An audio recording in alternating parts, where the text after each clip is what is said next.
the public school in Orange Beach are very highly rated. My favorite thing about the OB. I see what you did there.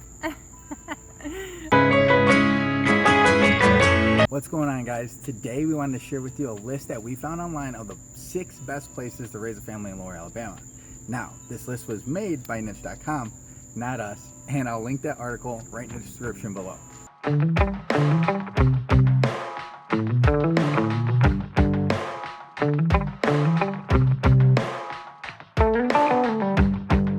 So remember, guys, this list was not created by us, but maybe we'll throw in some extra ones at the end. If this is your first video, or maybe you've caught a couple of ours, we're a family of 4 who uprooted our lives in Chicago to follow our dreams of a life in Alabama again. We make all sorts of videos About moving to Alabama. and all the fun things that you can do once you get here. So, if you haven't yet, Make sure you subscribe down below hit that bell.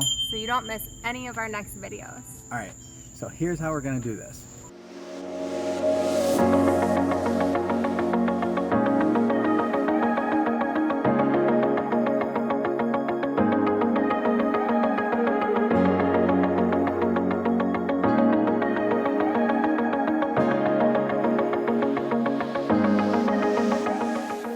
Start off at number 6, and we're gonna go work our way up all the way to the best city to raise your family in Lower Alabama, more specifically Baldwin County. And coming in at number 6, we have a city that I think is just gorgeous and a really fantastic place to raise a family if you like the beach. You literally have to be a beach rat.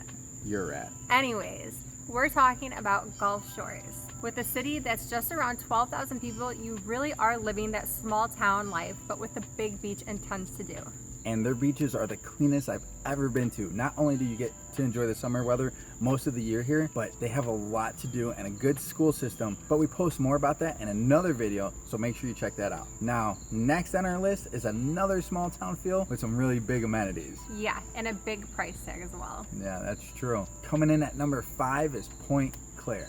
So Point Claire is like an extension of FAIRHOPE. It's sort of like a suburb, and it's on Mobile Bay in Baldwin County. And it's known for their 550 acres on Mobile Bay, home of the Grand Hotel Golf Resort and Spa, which has been known as the Queen of Southern Resorts for over 170 years. So just think about that. This is where families have gone since the 1800s to get a taste of paradise. Now the population is a little over 2,500. And this fact actually surprised me a little bit, especially since it's such an exclusive community. 21% of the households actually have children. Now, like Jesse alluded to earlier, the cost of living in Point Claire is pretty high, with an average price home of around $700,000 and a cost of living that's higher than the national average. In other words, you gotta have some money to live there. Is that your car on the lot?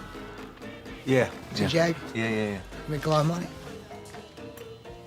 Yeah, I do all right for myself. But this expensive area is also home to highly rated schools.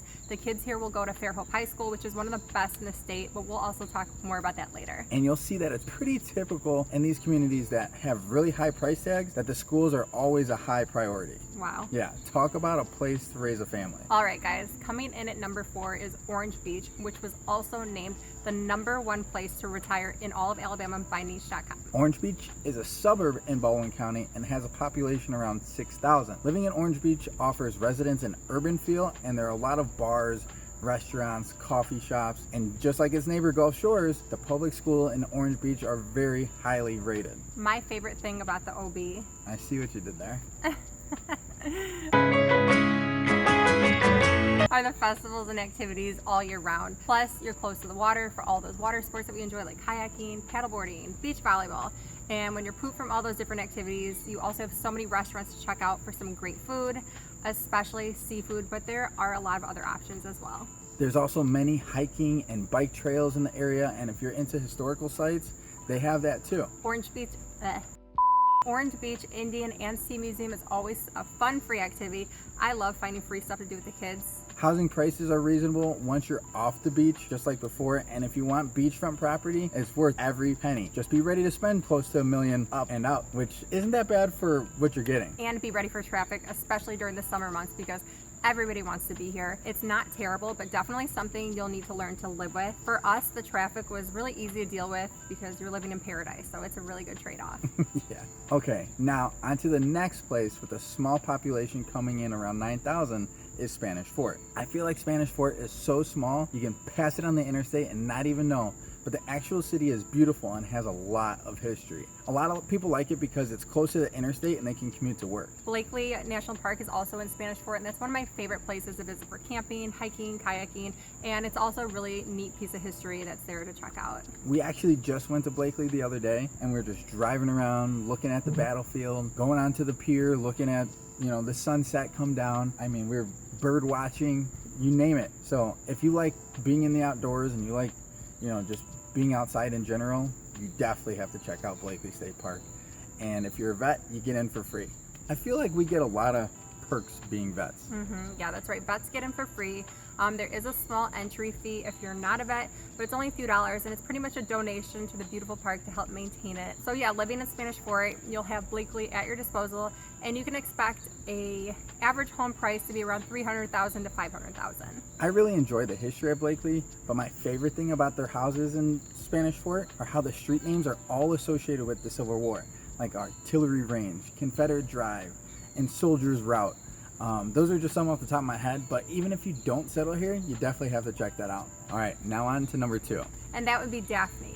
Who doesn't want to live in the Jubilee City? That's right, the name says it all. Daphne is actually located in the Eastern Shore, not far from Point Clear like we were talking about. And talk about a beautiful area, and if you're lucky enough to see a Jubilee in person, it's a once-in-a-lifetime experience, a phenomenon which brings blue crab, shrimp, and just fish in general up to the bay, to these shallow waters along the shoreline, and they're just waiting to be scooped up by all those who bring their ice chests and ready to get them. It's an unknown occurrence, and it happens every, so often I can't even tell you when, but it's definitely a sight to see. Now, Daphne's population has over 27,000 people, so it's a lot bigger than the other areas we've mentioned, and you get a lot of amenities like shopping malls, department stores, restaurants, car dealerships.